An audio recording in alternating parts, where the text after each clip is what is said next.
Hey team, welcome back to another episode of the Student Paramedic Podcast.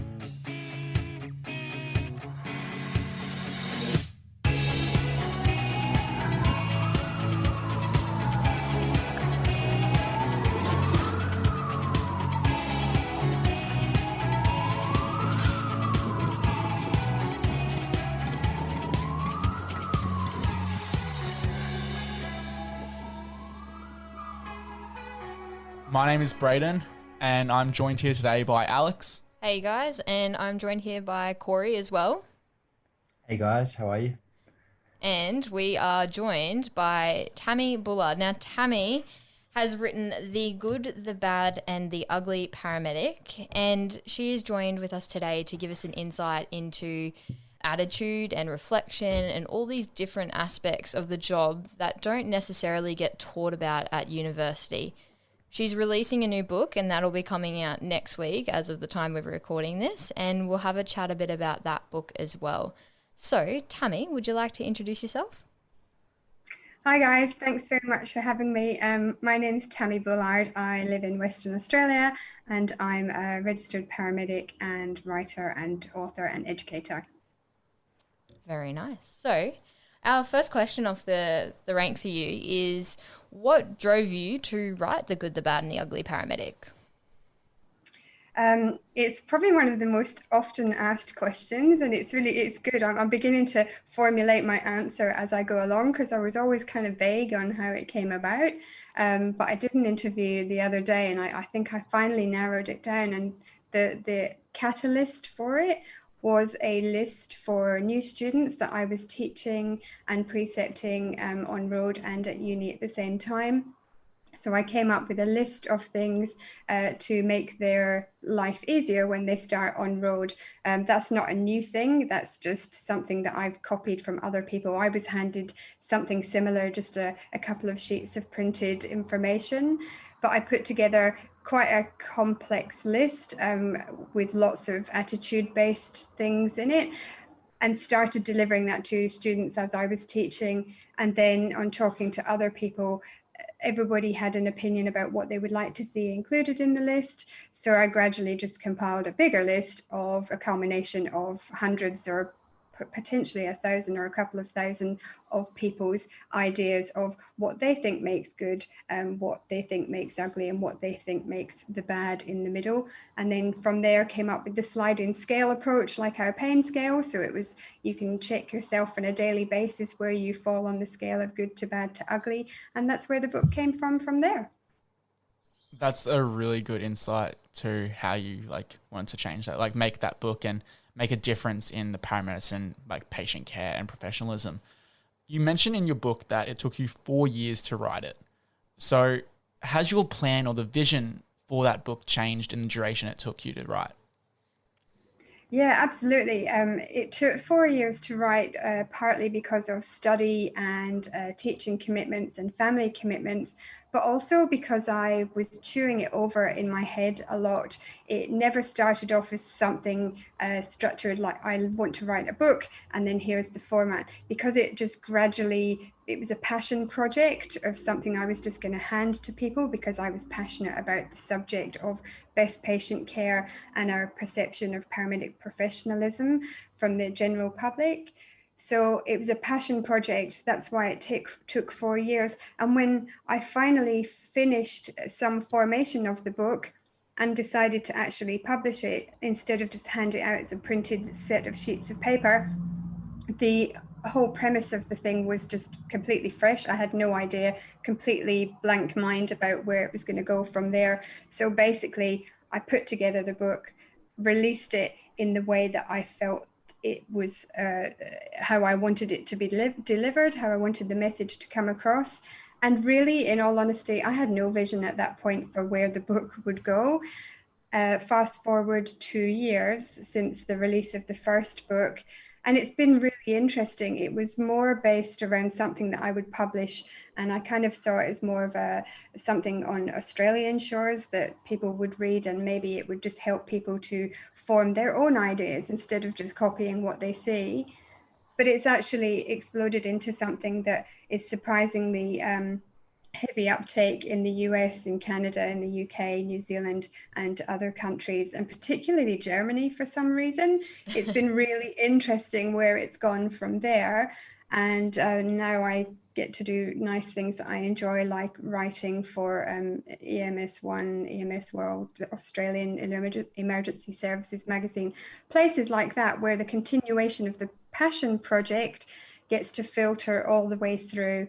I'm really enjoying it. It's been great. It's definitely, I had no idea what I did expect, but I did not expect what we're currently working with now. It's refreshing to hear such a humble vision for your book come to life into such a successful, even international success. I had a question in relation to your blog post about how great expectations in paramedicine may set you up for failure. And you talk specifically about aiming for success with a realistic approach. For our listeners and students currently in or thinking about completing the paramedicine degree, what do you think are some of the biggest misconceptions that you had about paramedics prior to heading into your employment? That is a very good question. Wow. So I think one of the biggest misperceptions that I had, and I think a lot of people have, is the type of work that we're going to see on a regular basis. I was pleasantly surprised by the broad range of work that we see, but certainly it didn't meet my expectation. I'd never been a big fan of watching TV shows or reality things, and social media wasn't a big deal back then either, but I had this perception of us doing life-saving things every day, probably 4 or 5 or 6 resuscities a day, and lots of motor vehicle collisions, all sorts of things. To find out that it wasn't a big shock to me, in all honesty, because the reality is nobody can live in a place where these things are happening so many times a day that every crew gets dispatched to 4 or 5 resuscities a day, thankfully, because that would be a hellish place to live if that was the case. The perception that other people have, I know from people that I teach and people that I work with, their perception has been really similar, and some people are disappointed, and I think that's where that blog post comes from, setting yourself up for success so that you do have a realistic expectation of what you're going to be walking into. Because if somebody's hoping it's going to be lights and sirens and mad excitement and movie type quality work for the whole duration of every shift, 1, it's not realistic. 2, it's not going to happen. And 3, burnout would happen in the course of about 2 months and you'd be done. So that's the great expectations concept, comes from being realistic, not getting too caught up in social media, reality TV, and how things look in the real world. The first thing that caught my attention was familiarity breeds contempt. I guess that's why it's really important to have a really good attitude towards things. What types of things did you see that were lacking in attitude and doing all of these things that made you think that people were being contempt in the job? I think the familiarity breeding contempt issue seems to come up a lot, especially on social media nowadays. I wrote an article recently about social media, about memes. I really enjoy jokes. I enjoy having fun. But I do think that there is a time and a place for that. And familiarity breeds contempt amongst our social media networks, particularly. We have some that have in excess of 1 million followers. And then we have others that have less than, I suppose, 1,000 or a couple of thousand followers. The smaller numbers tend to be more educational. And then we have the ones that are full of memes and possibly inappropriate stories about cases that people have attended. They have a really large following. And for new people, they're familiar with the job before they've even stepped inside an ambulance for the very first time. So when I started, you had this reverence for ambulance and for the whole world of paramedicine, and couldn't wait to get in the ambulance, do the right thing, want to be seen to be super keen and really excited to be there. Now we have this marinating in a sea of memes, of people talking about cases on a daily basis, derogatory terms for patient, so that by the time somebody who's been interested in ambulance for 2 or 3 years, in the lead up to their first shift or first observer shift or ride along in any ambulance, they have already experienced that familiarity, the dark humor, the memes, the discontent. So they're so familiar with what they see as they're so familiar with the feeling of contempt for ambulance, and sometimes, unfortunately, for patients, mistakenly, that kind of familiarity becomes dangerous.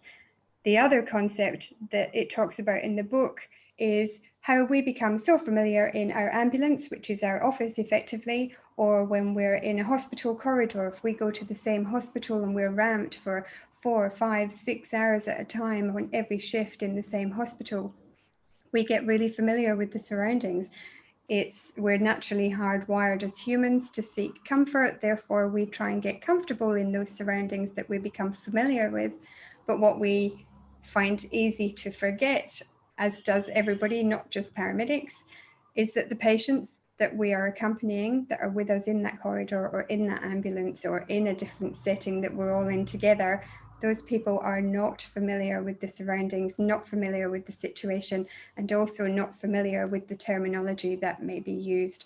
So in that area, familiarity can breed contempt and really negatively affect public perception of us as paramedics and as each individual as a registered paramedic.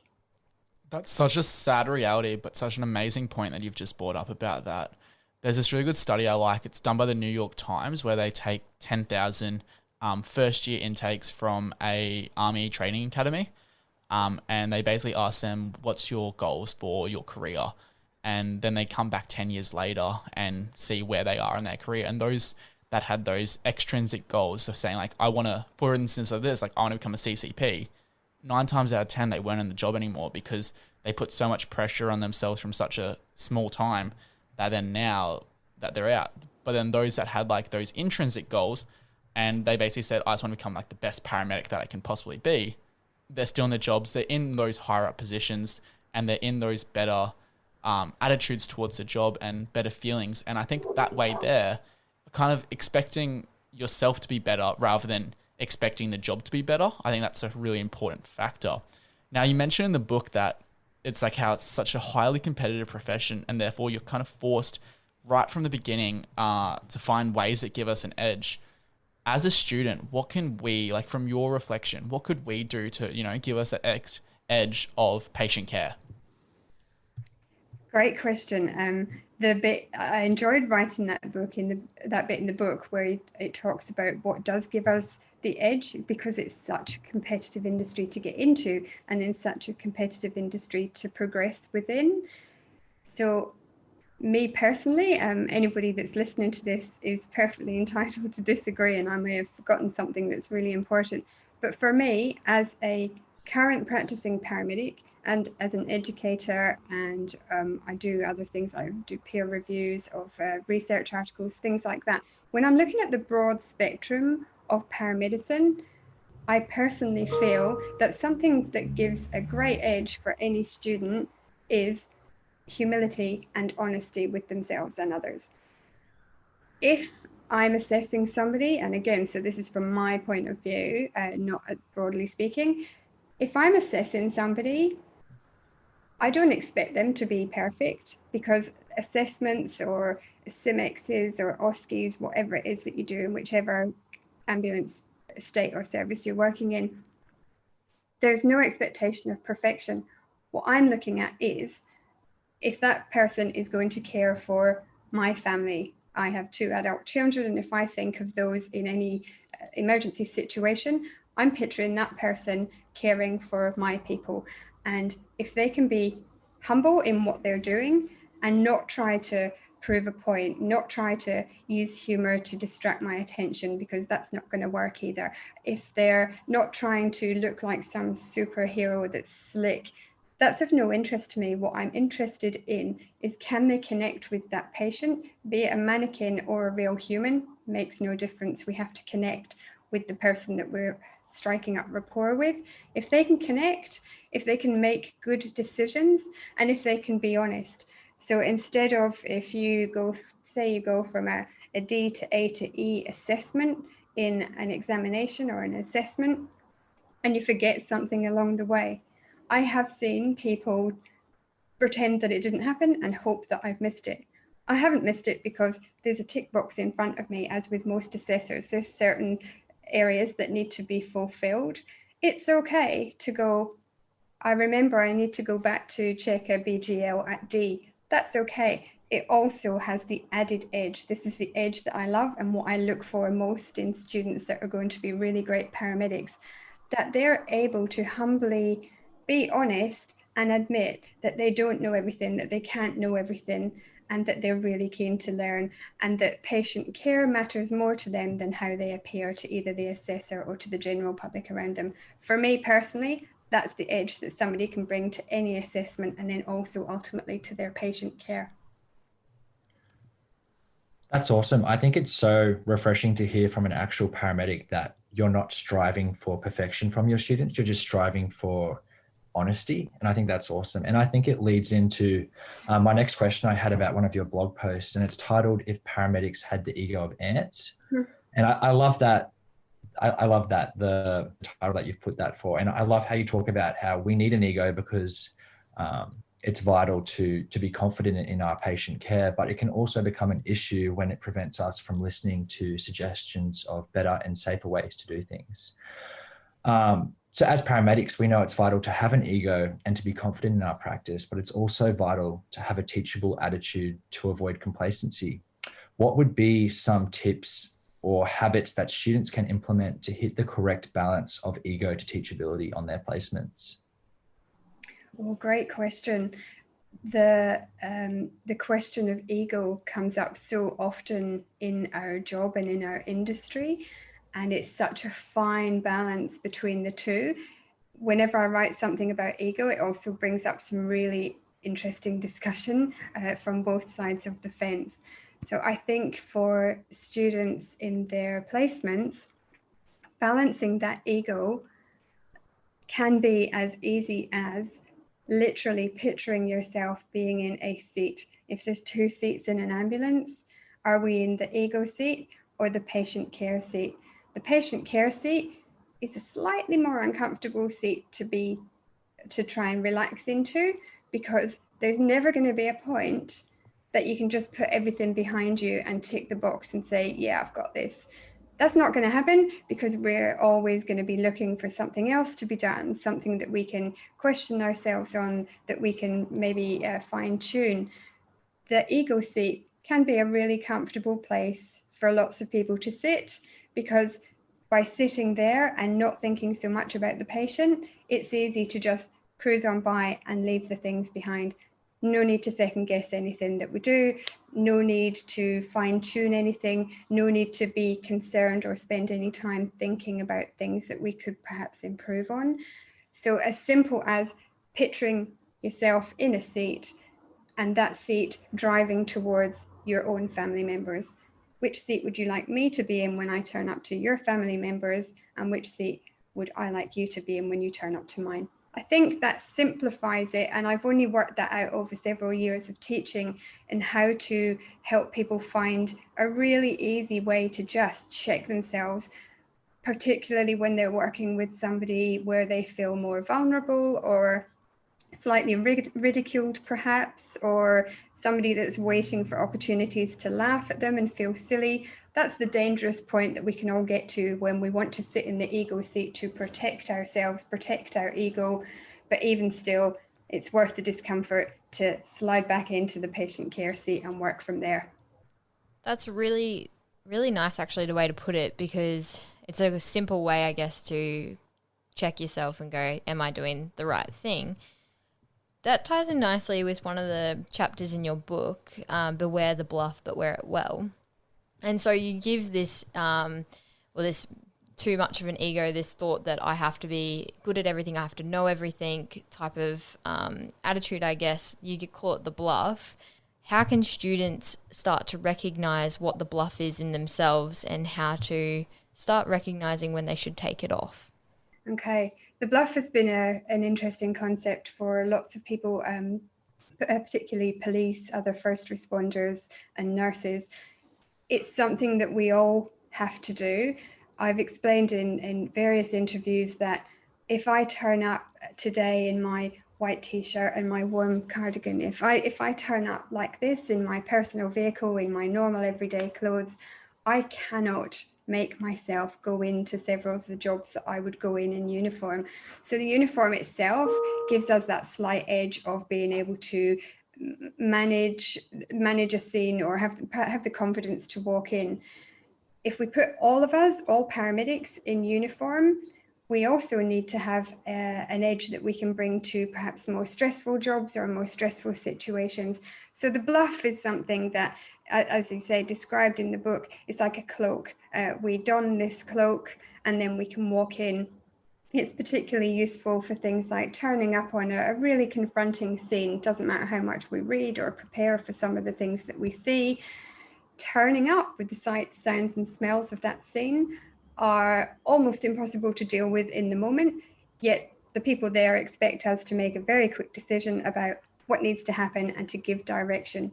In order for us as normal everyday humans to be able to step in, deal with something that we find confronting, and then get past that hurdle, we need that little extra edge, and that's when we pop on our bluff cloak, tie it on, gives us a chance to just take a breath, broaden our shoulders ever so slightly, and be more prepared to deal with the confrontation that we're dealing with.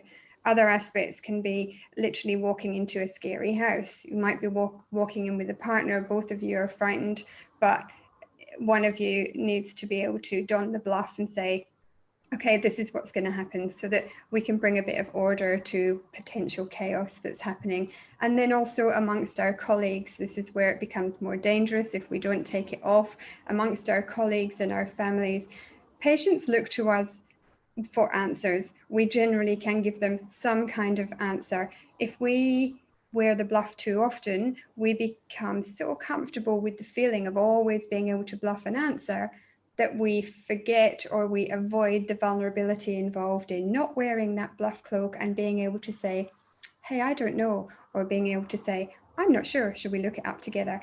So the danger of not taking off that bluff cloak means that we can forget to be ourselves. People can't get to know us anymore, and that can extend as far as to our families, where we come home. And I've spoken to several paramedics about this that have been in the job for decades that really enjoyed that chapter, because they've described different things like perhaps marriage breakdowns or breakdowns in friendships or a disconnect with their children, where they become so used to being in control, in bluffing their way along so that they feel comfortable and confident in what they're doing, that the thing they forget is to be the person on the couch that's able to let down their guard, take off that bluff cloak, and show that vulnerability to the people that care for them most.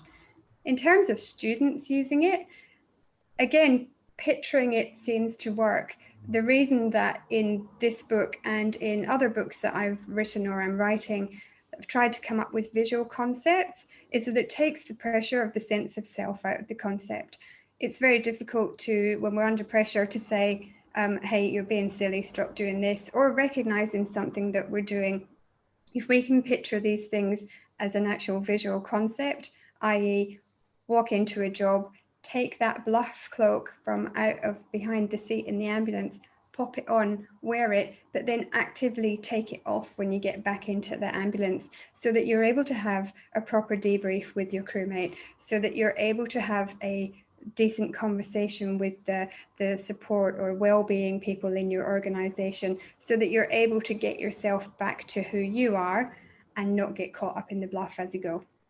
That's a really good point, and it definitely was one of my most favorite chapters of your book. How important is that public perception as trying to uphold it?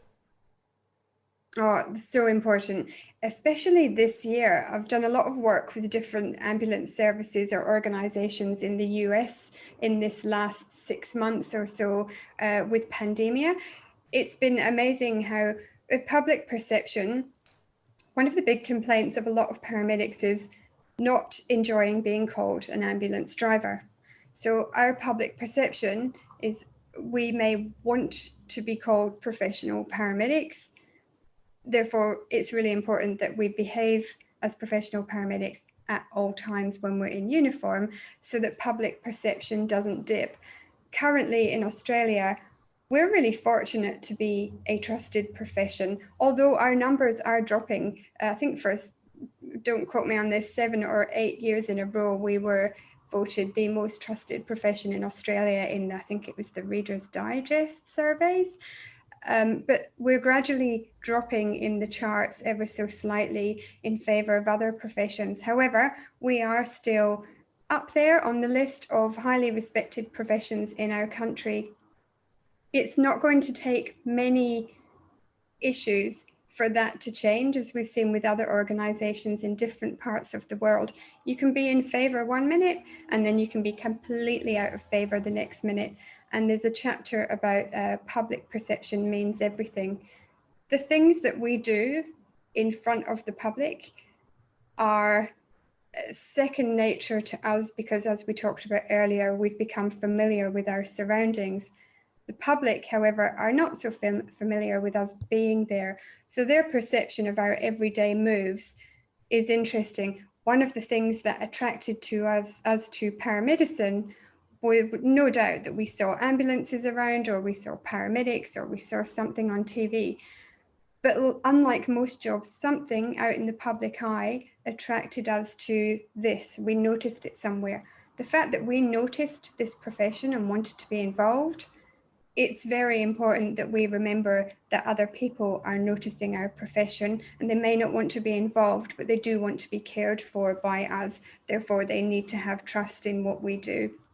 And one of the concepts in the book is the general public are very good at looking after paramedics. We're out there in single responders, maybe usually as teams of 2. Sometimes there may be 3 of us at best, but very often we're out with no security, with nowhere to run to, nowhere to hide. We're in a really exposed situation. Thankfully for us, the general public currently love paramedics and all things ambulance. Therefore, we're relatively safe, and we can expect that they'll look out for us when things do start to happen.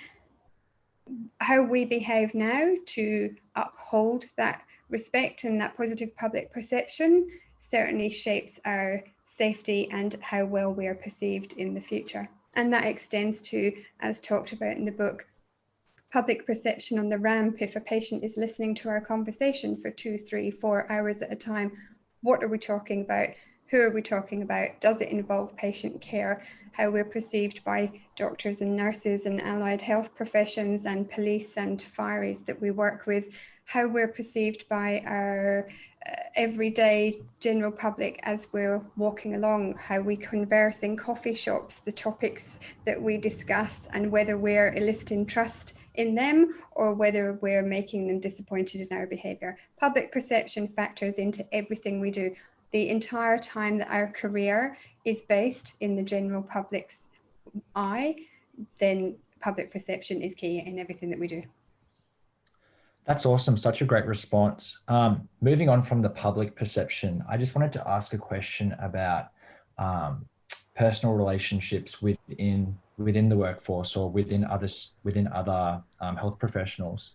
I think it's inevitable that we will come across conflict across our career. And I just wanted to ask about how you deal with that, how you deal with conflict between health professionals or just between individuals in general. Yeah, that's a great question, because it's always going to come up. It comes up in our personal lives, and we can walk away from it. We can choose to not be friends with somebody anymore, not play in a different sports team. We can choose to walk away. When it's in our professional lives, we're paid to be in that role and continuation of care, dealing with the same people in the same hospitals or the same colleagues in the same service. So it's inevitable, as you say, that it's going to come up. I have always hated confrontation. It's something that I've always been really terrible at. When I started this job, I realized that it's something that's going to be unavoidable. And I had to work really hard at finding a way to deal with it. So again, had to create a picture. I'm clearly a very visual person. I had to create a picture in my head of what the confrontation looked like. I would rather deal with the confrontation when it's tiny, because it's just happened and it hasn't grown legs or turned into a snowball effect, rather than let it get bigger and bigger until it becomes a big lump under the carpet that you can't ignore and you keep tripping over. So in the writing that I do and in that book, it talks about dealing with confrontation in an understanding way. And it's happened often at work. It happens probably every couple of weeks at work. There may be a misunderstanding at the hospital. There may be a crossover of patient care in a handover. Something may come up. It's so much easier, and putting it into practice with my own paramedic career, I find it so much easier to say, hey, can we have a chat about that for a second, and take that person away from everybody else so that it's not a public issue, and then just have a chat. Hey, what happened there? And 9 times out of 10, that will be completely non-confrontational. It de-escalates all by itself, just having the conversation. And from then on, interactions with that person generally, even some of the ones that have surprised me and I didn't expect it to go well, generally from then on in, there's a decent relationship behind that, because there's mutual respect, there's a better understanding of each other's roles and the hurdles that get between them and patient care. That's really great insight, because I know a lot of students do have a lot of difficulty, even with mentors and things on road, having the courage and the confidence just to call out on those small things and just prevent it from becoming a big thing is really important, because you can go a whole, say if you're on a 6-week placement or even a 2-week placement, if you don't sort that out, you can actually have a really terrible experience and it might affect your attitude towards the job. And so I think having that courage is really important, and something that I know that I struggled with when I was a first year student, to have those types of conversations. So your new book is obviously orientated towards students. How are you going to tailor all of this information regarding attitude and reflection and all of these different types of things towards a student perspective? It's been really difficult to try and narrow it down. I've had to try and keep the chapters focused, again, picturing myself as a student or picturing myself as an assessor. Try and keep each chapter focused on one area to hone in on and concentrate on that. So the types of content, there's around 20 chapters, I'm not quite sure how many. There's around 20 chapters, but there are things like organizing your office. So about taking care with organizing your ambulance, your equipment, the stuff that you've got in your pockets, just everything having a purpose, knowing where it is, because that's the only thing you can control, and everything else is going to be an unknown from that point onwards. Also talking about professionalism, there's a chapter about professionalism to be proud of, not trying to adopt cool, casual, complacent habits so it looks like we've been here forever, but more taking ownership and being proud of the profession that we're working in, so that we can try and instill those habits into students that we precept or mentor in the future. Another chapter about driving, specifically about driving. So in the other book, it's about safety in general, but one about driving and thinking about your patient, about positioning of things, about your perception on the roads from other road users. Things like let A to E be your lifeline. So there are no technical or clinical skills in this book. There are plenty of other resources for that. This is more about narrowing in and fine-tuning one component of each person's approach to the role, so that they can grow and build on that for the future. That's awesome. I'm so keen to read your book when it releases. So your original book, The Good, the Bad, the Ugly Paramedic, your whole mission and your plan and your vision for that book was to grow the good, break the bad, and undo the ugly. Is that the same vision for the student book as well? Or is it a bit more different to prevent the bad and prevent the ugly from happening? It's to grow recognition of the bad and the ugly, and to actually grow the good. The keep things on a sliding scale, and each book is designed for the reader, so not the profession, not for instructors or preceptors or anybody else to judge the person by, but more for the reader to adopt that sliding scale approach. to looking at their own paramedic practice and how they want to behave into the future. I've also released in November a book, a small pocket book called Reflective Rhymes for Patient Care, and that one's for paramedics as well as all other health professionals, and works on the same premise of the sliding scale, and therefore the Student Paramedic book will follow through with that, about looking at how you can grow as the reader, as how you can grow your good in your paramedic practice, how you can break any bad habits that are beginning to form, and how you can undo any of the ugly habits that you either see or that you anticipate in the future, or that you're beginning to adopt, so that you can always bring yourself back up to the good end of the scale. Never too late. I am so excited to read this book when it releases. You don't understand how excited. I have both of your books already, and then getting to know that you have a few more on the way, hopefully as well. That's always a good thing. We're going to wrap this up, and we'd like to ask you 3 questions that we ask all the people that we interview, and just, get to learn those pearls of wisdom at the end of each podcast. So I'd like to start it off, and I'd like to say, what is the greatest mistake that has led to your greatest learning? My greatest mistake that's led to my greatest learning would have to be failing my driving test the second time around when I moved to Australia. When I passed in the UK, in Scotland, I was 17 and I passed first time. And then I had my bluff on and thought I was the best driver ever. I moved here at 26, failed my driving test 4 times and couldn't understand why. That is probably the safest aspect of my driving ever since, that the things that I learned on that day, they've made me learn so much. And then teaching my own kids later on, and then also working with student paramedics and driving emergency vehicles, I learned a lot from those 4 failed driving tests. That's awesome. My second question is, what is one piece of advice that you would give to yourself in your first year of university as a student? Yeah, that's probably an easier one to answer for me. The one piece of advice I would give myself is, don't worry about what other people think. As long as I'm connecting with the patient and doing 100% my best, their opinion of me or how I behave doesn't matter. That's a really nice one, actually. I'll try and take that one on board as well. So the final one is a bit different, might get you thinking a little bit more, is what did you used to believe to be true that you no longer believe to be true? Oh, in all honesty, I grew up thinking that the world was a terrible place and that people were horrible. I no longer believe that to be true, and gradually throughout my childhood, my teens, my young adult life, and now being an older adult, I don't believe that to be true at all. And the most refreshing aspect of changing that mindset has been being a paramedic. We get to see the good, the bad, and the ugly of each other, but also of the world around us.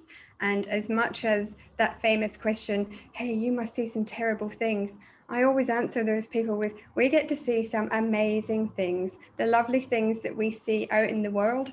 The true heroes are the people that drive by and stop and get down and dirty and mixed in with blood and guts and gore when they didn't have to. They're not being paid to, they just wanted to help out. The different things that we see people doing for each other in the world makes me understand what I used to misunderstand, that the world is actually a pretty nice place to be. That's really sweet. So Tammie, where can we find, is it going to be called The Good, the Bad and the Ugly Student Paramedic? It's going to be called The Good, the Bad and the Ugly Paramedic Student Handbook, so it filters through from the other book. Perfect. And so where can students find it when it comes out? So it will be available by the time this podcast goes live. It will be available at all major retailers online, also through the web store gbuparamedic.com, and then information about it on all social media platforms is at gbuparamedic. That's really great. And students that are listening, and graduates even, have a read of The Good, the Bad and the Ugly Paramedic book, as well as the student one coming out. Thanks for listening to this episode of the Student Paramedic Podcast. You can connect with us on Instagram, Facebook, Twitter, or you can email us at studentparamedicpodcast@gmail.com.